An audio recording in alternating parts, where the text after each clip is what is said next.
అందరికీ నమస్కారం. Welcome to my channel. This is doctor R P Sudha. మనం ఇప్పుడు మాట్లాడబోయేది జూన్ నెల రాశి ఫలితాలు, జూన్ నెల ప్రెడిక్షన్స్ అన్నమాట. ద్వాదశ రాశుల వారికి ఎలా ఉందో చూద్దాము. దానికన్నా ముందు మనం ఎప్పుడు మాట్లాడేది గోచారం మాట్లాడుకుంటాము. సో గోచార రీత్యా ఎక్కడెక్కడ ఏ హౌసెస్లో, ఏ భావంలో, ఏ రాశుల్లో ప్లానెట్స్ ఉన్నాయో చూద్దాము. ఫస్ట్ మనం మాట్లాడుకోబోయేది శని ఏమో ప్రస్తుతం మనకు తెలుసు మీనంలో ఉన్నారు. ఏళ్ళనాటి శని అనేది మనకి మేషరాశి వాళ్ళకి మొదలైంది. అలాగే మీనరాశి వాళ్ళకి రెండో ఘట్టంలో ఉంది, కుంభరాశి వాళ్ళకి లాస్ట్ ఘట్టంలో ఉంది. అలాగే కుంభరాశిలో మనకేమో రాహు ఉన్నారు, సింహరాశిలో ఏమో మనకి కేతు ఉన్నారనమాట. అండ్ మేజర్ మూమెంట్స్ కూడా ఉన్నాయి. సో ఫస్ట్ అది మాట్లాడుకుందాము. వీనస్ శుక్రుడేమో మనకి తెలుసు మేషంలో ఉన్నారు, మే ఎండ్కి వచ్చారు. జూన్ ఎండ్కి 29th జూన్కి ఏమో ఆయనేమో వృషభానికి వెళ్తున్నారు. వృషభంలో ప్రస్తుతం సన్ అండ్ మెర్కురీ ఉన్నారు. మెర్కురీ ఏమో 7th 6th జూన్ అలాగేమో జెమినైకి వెళ్తున్నారు, అంటే మిథునానికి వెళ్తున్నారు. తర్వాత 22nd జూన్కి ఏమో కర్కాటకానికి వెళ్తున్నారు అనమాట. కర్కాటకంలో ప్రస్తుతం మనకి మార్స్ డెబిలిటేషన్ స్టేట్లో ఉన్నారు. సో డెబిలిటేషన్ స్టేట్ నుంచి ఆయన బయటకు వస్తున్నారు 7th జూన్ అనమాట. అలాగే మనకి తెలుసు చంద్రుడు 2 రోజులకు ఒకసారి మారుతూ ఉంటారు. సన్ ఏమో మనకి జూన్ 15కి మిథునానికి వెళ్తున్నారు. సో మిథునంలో ఆల్రెడీ మనకి తెలుసు జూపిటర్ ఉన్నారు, అంటే గురువు ఉన్నారనమాట, మేజర్ గ్రహం. సో ఇది గ్రహస్థితి మనకి జూన్లో ఉన్నది. మేజర్ మూమెంట్స్ ఏంటంటే మనకి శుక్రుడు మూమెంట్ ఉంది, ఎందుకంటే ఆయన వృషభానికి వెళ్తున్నారు అనమాట ఎండ్ మనకి జూన్ ఎండ్కి. అలాగే ఏంటంటే మెర్కురీ మూమెంట్ కూడా ఉందన్నమాట, అలాగే సన్ మూమెంట్ కూడా ఉంది. జనరల్గా ఎప్పుడు మనం పరిహారాలు చెప్పినప్పుడు మనం ఏంటంటే నవగ్రహ స్తోత్రాలు అలాగే నవగ్రహ పూజలు చేయమని చెప్తాము. అది లేని పక్షాన్ని ఏంటంటే నవగ్రహం చుట్టూ ప్రదక్షిణ చేయడం వెరీ వెరీ ఇంపార్టెంట్. అంటే ఒక 9 times కానీ 11 times కానీ 54 times కానీ లేకపోతే 108 times కానీ చేయొచ్చు. సో నిత్య పూజలు చేసే వాళ్ళకి ఎప్పుడైనా సరే పాజిటివిటీ అనేది ఎక్కువ ఉంటుంది. ఎప్పుడులాగే ఏంటంటే అన్ని నెలలు మనం మాట్లాడుకున్నట్టే కొన్ని రాసుల వారికి చాలా బాగుంటుంది, కొన్ని రాసుల వారికి అంత బాగుండదు. ఏదైనా మిశ్రమమే. లైఫ్ అనేది ఏంటంటే ఎక్కువ తక్కువలు అనేది మనం చూస్తూనే ఉంటాం అన్నమాట. సో ఇప్పుడు ద్వాదశ రాసుల వాళ్ళకి ఎలా ఉందో చూద్దాం. మనం ఇప్పుడు మాట్లాడుకోబోయేది కుంభరాశి వాళ్ళ గురించి. కుంభరాశి వాళ్ళకి జూన్ 2025 ఎలా ఉందో చూద్దాము. కుంభరాశి వాళ్ళకి చాలా అదృష్టవంతులనే చెప్పాలి, ఎందుకంటే జూపిటర్ చూపు ఉంది, అలాగే మనం చూసామంటే రాహు కూడానే ఉన్నారు. సో క్రియేటివ్ రంగంలో ఉన్న వాళ్ళు కానీ లేకపోతే ఆర్ట్ రంగంలో ఉన్న వాళ్ళకి కానీ బ్రహ్మాండంగా ఉంటుంది. ఎందుకంటే క్రియేటివ్ రంగంలో ఎందుకు చెప్తున్నానంటే ఇప్పుడు రాహు ఉన్నది ఏంటంటే మనకి కమ్యూనికేషన్, అంటే కమ్యూనికేషన్ స్కిల్స్ ఇంక్రీజ్ అవుతాయి అండ్ ఆల్సో ఆన్లైన్ బిజినెసెస్ అనేది ఇంక్రీజ్ అవుతాయి అన్నమాట. సో కెరియర్ పరంగా మంచి విషయాలు, మంచి కెరియర్ పరంగా మంచి గోచారం అనేది చెప్పుకోవాలన్నమాట. ఎందుకంటే మనకి sun and Mercury 5th lord ఏమో మనకి 4th లో ఉన్నారు, అలాగే 7th లార్డ్ కూడా 4th లో ఉన్నాడు. సో కేంద్ర కోణాధిపతుల కలయిక అనేది జరిగిందనమాట. సో తప్పక చాలా బాగుంటుంది. అలాగే మనం చూసాము అంటే 3rd హౌస్లో మనకి శుక్రుడు ఉన్నాడు, ఆయన కూడా ఇప్పుడు 4th హౌస్కి వెళ్తున్నారు. బుధ ఆదిత్య యోగం అనేది మనకి కనిపిస్తోంది అనమాట. తప్పక ఫైనాన్షియల్ స్టేటస్ కూడా ఇంప్రూవ్ అయ్యే ఛాన్సెస్ చాలా కనిపిస్తున్నాయి. అలాగే ఏంటంటే కెరియర్ పరంగా ఏంటంటే వీళ్ళకి బికాస్ ఏలినాట్స్ అనే ప్రభావం తప్పక ఉంటుంది. వాళ్ళకి కెరియర్ పరంగా చాలా టెన్షన్స్ అనేవి ఉంటాయి, బాధ్యతలు చాలా ఎక్కువ ఉంటున్నాయి.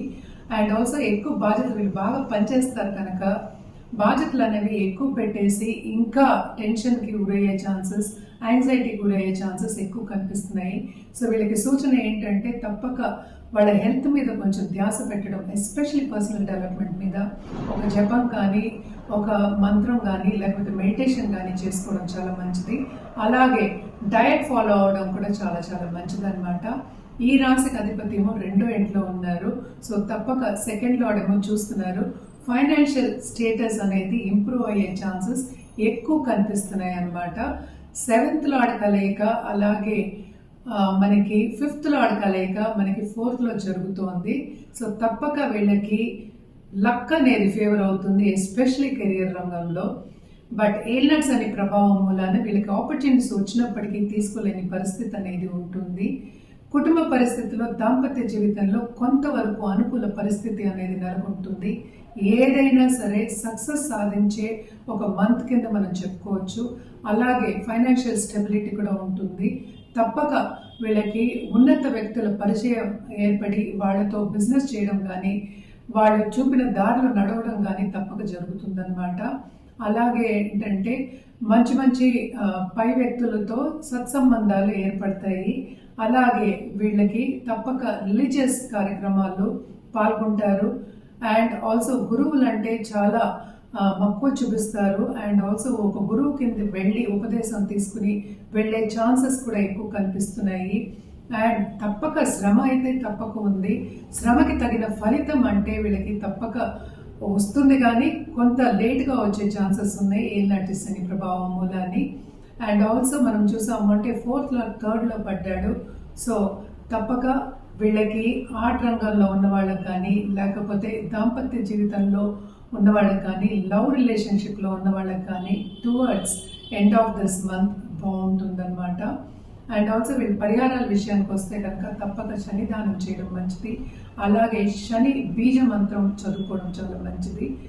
దానం చేయాలంటే ఏం చేయాలి? నల్ల నువ్వులు, నల్ల మేకు, నల్ల గొడుగు ఒక దానం ఇవ్వడం అనేది మంచిదన్నమాట. 100 గ్రామ్ నుంచి ఇవ్వచ్చు అనమాట. సో తప్పక ఇవి చేయండి. అదొకటి కాకుండా ఒక 10 మందికైనా చెప్పులు కొనిపెట్టడం చాలా మంచి. శనికి సర్వీస్ అంటే చాలా ఇష్టము. అలాగే కర్మకి కూడా కారకుడు కనుక తప్పక సత్కర్మలు చేసుకుంటే కనుక మనం శని అనుగ్రహం అనేది పొందుతాం అన్నమాట. అందుకని మనం ఇవన్నీ చెప్పడం అనేది జరుగుతుంది, పరిహారాలు చెప్పడం అనేది జరుగుతుంది. ఇవి చేసుకుంటూ ఉంటే మీకు ఇంకా బాగుంటుంది. ఇప్పుడు మనం మాట్లాడుకోబోయేది మీనరాశి వాళ్ళ సంగతి అనమాట. మీనరాశి వాళ్ళకి జూన్ 2025 ఎలా ఉందో చూద్దాము. ఏం ఘోషిస్తున్నాయో చూద్దాం. వీళ్ళకి కూడా మిశ్రమ ఫలితాలు ఘోషిస్తున్నాయి. ఎందుకంటే వీళ్ళకి ఏల్నాట్స్ అని ఉంది. ఏల్నాట్స్ అనే ప్రభావం కూడా చాలా ఎక్కువ ఉంటుందన్నమాట. కానీ ఈ రాశికి అధిపతి 4వ ఇంట్లో ఉన్నారు కనుక తప్పక కంఫర్ట్ లెవెల్ అనేది బాగుంటుంది. ఆపర్చునిటీస్ కూడా చాలా బాగుంటాయి అన్నమాట. మనం చూసాము అంటే 4th లార్డ్ ఏమో ఇప్పుడు 3rd లో ఉన్నాడు కనుక కొంతవరకు స్టార్టింగ్ ఆఫ్ దిస్ మంత్ కష్టంగా అనిపిస్తూ ఉంటుంది. కష్టపడాలి, కష్టం లేదే ఏది రాదు మనకి. కానీ 1కి 2 సార్లు చేస్తే కానీ ఏ పనులు అవ్వవు అనమాట. నిరుద్యోగులకి ఉద్యోగ అవకాశాన్ని కూడా second half of this month కనిపిస్తోంది అనమాట. అలాగే మనం చూసాము అంటే 2nd లార్డ్ కూడా డెబిలిటేషన్లో ఉన్నారు. కానీ కూడాను మనకి దిగిన తర్వాత అంటే ఏంటంటే 6వ ఇంటికి దిగుతున్నారు కనుక కొంతవరకు ఫైనాన్షియల్ స్ట్రెయిన్ అనేది కనిపిస్తోంది అనమాట. అంత ఈజీగా ఏది చేయడానికి ఉండదు. ఎందుకంటే అన్నిటికీ అడ్డంగాలు వస్తూ ఉంటాయి, ఆబ్స్టికల్స్ వస్తూ ఉంటాయి. అండ్ మనం చూసాము అంటే మార్స్ కేతుతో కలిసి ఉన్నప్పటికీను సడన్గా డబ్బు వచ్చే సూచనలు కనిపిస్తున్నాయి. కానీ సీక్రెట్ ఎనిమిస్ తయారయ్యే ఛాన్సెస్ కూడా కనిపిస్తున్నాయి అన్నమాట ఈ జూన్ నెలలో. అండ్ 2nd హౌస్లోనే మనకి 3rd లార్డ్ ఉన్నాడు. సో తప్పక కష్టం అనేది ఎక్కువ కనిపిస్తోంది. ఏ పని చేసినా 1కి 2 సార్లు చేయవలసి వస్తుంది అనమాట. అండ్ ఆల్సో మనకి towards 3rd week off this month ఇంకా బాగుంటుంది. వీళ్ళకి మంచి ఆపర్చునిటీస్ వస్తాయి. అండ్ ట్రావెలింగ్ ఇండస్ట్రీలో ఉన్న వాళ్ళకి అండ్ టూరిజం ఇండస్ట్రీలో ఉన్న వాళ్ళకి మాత్రం చాలా బాగుంటుందనే చెప్పాలి. 2nd half of this month రాబడి వచ్చే ఛాన్సెస్ ఎక్కువ కనిపిస్తున్నాయి. అలాగే స్టూడెంట్స్ దూరపు దేశం వెళ్ళి చదువుకోవాలి, లేకపోతే ఇక్కడైనా పై చదువుకు వెళ్ళాలి అనుకున్న వాళ్ళందరికీ కొంతవరకు అంటే ఏంటంటే వాళ్ళు అనుకున్నది సాధించలేరన్నమాట. సో తప్పక కొంతవరకు టెన్షన్కి గురవుతారు, యాంగ్జైటీకి గురయ్యే ఛాన్సెస్ ఎక్కువ కనిపిస్తున్నాయి. ట్రావెలింగ్లో కూడా ఏంటంటే పేపర్స్ అన్నీ కొంచెం సక్రమంగా పెట్టుకుంటేనే సేఫ్గా ట్రావెల్ అవ్వడం అనేది కూడా ఉంటుందన్నమాట. అండ్ ఆల్సో మనం చూసాము అంటే 12th హౌస్లో రాహు ఉన్నాడు కనుక లాంగ్ టైం ట్రావెల్ కూడా ప్లాన్ చేసే సూచనలు కనిపిస్తున్నాయి ఈ రాశిలో ఉన్న వాళ్ళకి. అలాగే దాంపత్య జీవితానికి వస్తే కనుక తప్పక విభేదాలు అనేవి కనిపిస్తున్నాయి. కుటుంబంలో కూడా కొంతవరకు అంత అనుకూల పరిస్థితి లేదు, కొన్ని ప్రాబ్లమ్స్ అన్ని కుటుంబ పరంగా వీళ్ళు ఫేస్ చేస్తారు అని కనిపిస్తుంది అనమాట. ఫైనాన్షియల్గా కూడా స్టార్టింగ్ ఆఫ్ దిస్ మంత్ చాలా ఖర్చులు అనేవి ఎక్కువ ఉంటాయి అన్నమాట. హెల్త్ విషయం మీద మాత్రం తప్పక ధ్యాస పెట్టుకోవాలి. అలాగే ఏంటంటే దాంపత్య జీవితం కానీ, లవ్ రిలేషన్షిప్ కానీ, మనం ఏంటంటే కొంచెం జాగ్రత్తగా ఉండడం అనేది మంచిది. జాగ్రత్తగా మసులుకోవడం పార్ట్నర్తో అనేది మంచిది. బిజినెస్ పీపుల్ కూడా ఏంటంటే స్టార్టింగ్ ఆఫ్ దిస్ మంత్ అంత బాగాలేదు, towards end of this month కొంతవరకు బాగుంటుంది. ఎందుకంటే థర్డ్ లార్డేమో మూడో ఇంట్లోకి వెళ్ళిపోతాడు, మూడో లార్డేమో అంటే శుక్రుడేమో మూడో ఇంటికి వెళ్ళిపోతారు కనుక తప్పక ఆ టైంలో బాగుంటుంది. అండ్ ఆల్సో ఏంటంటే సినిమా రంగంలో ఉన్న వాళ్ళకి కూడా ఆ టైంలో కొంతవరకు రాబడి అనేది చూస్తారనమాట. అండ్ జూపిటర్ 4th హౌస్లో ఉన్నారు కనుక ప్లస్ పాయింట్ అయింది వీళ్ళకి. ఏదైనప్పటికీ ఏలినాటి శని ప్రభావం అనేది చాలా ఎక్కువ ఉంది వీళ్ళకి. అండ్ ఆల్సో ఏంటంటే దాంపత్య జీవితం కానీ లవ్ రిలేషన్షిప్ కానీ బ్రేక్ అయ్యే ఛాన్సెస్ ఎక్కువ కనిపిస్తున్నాయి. అండ్ ఆల్సో నిరుద్యోగులకి ఉద్యోగ అవకాశం అనేది వాళ్ళకి కావాల్సినట్టు ఏర్పడదన్నమాట. సో చాలా కష్టపడితే కానీ ముందుకు వెళ్ళలేని ఒక పరిస్థితి అనేది కనిపిస్తోంది జూన్లో. సో కొంతవరకు జాగ్రత్త వహించడం మంచిది. అలాగే ఎవరికైనా లోన్స్ ఇస్తే కనుక తిరిగి రాదు. అండ్ బిజినెస్ పీపుల్కి వాళ్ళకి కావాల్సినప్పుడు చేతికి అందుబాటులో ఉండదన్నమాట. రాబడి అనేది అందుబాటులో ఉండదు, మోతాదు అనేది అందుబాటులో ఉండదు. సో డిఫికల్ట్ సిచ్యువేషన్స్ ఈ మంత్ ఫేస్ చేస్తారు మీనరాశి వాళ్ళు అని చెప్పడం జరుగుతోంది. వీళ్ళ పరిహారాల విషయానికి వస్తే కనుక తప్పక గురువారం గురుని దర్శించుకోవడం, టెంపుల్కి వెళ్ళి దర్శించుకోవడం చాలా చాలా మంచిది. అలాగే గురు బీజ మంత్రం చదువుకోవడం కూడా చాలా మంచిదన్నమాట. ఇంట్లో ఉన్న చీవలు కానీ లేకపోతే ఏంటంటే మీకు అక్వేరియం అది ఉంటే కనుక ఫిషెస్కి ఫీడ్ చేయడం కానీ ఎవ్రీడే ఫీడ్ చేయడం కానీ చాలా చాలా మంచిదన్నమాట. ఇంట్లో ఉన్న జీవలకైనా మీరు ఫీడ్ చేయొచ్చు, మంచి జరుగుతుంది. అలాగే మనం చూసాము అంటే మెర్కురీ కొంచెం అంటే ఏంటి బుధుడు మూమెంట్ అయిన తర్వాత, సన్ మూమెంట్ అయిన తర్వాత ఉన్నత వ్యక్తుల పరిచయం అనేది ఏర్పడుతుంది. ఆ టైంలో కొంతవరకు ఏంటంటే పాజిటివ్ రిజల్ట్స్, పాజిటివ్ అవుట్కమ్స్ అనేది కనిపిస్తుంది అనమాట. సో తప్పక second half of this month మీకు బాగుంటుంది. ఈ పరిహారాలన్నీ చేసుకుంటే ఇంకా బాగుంటుంది.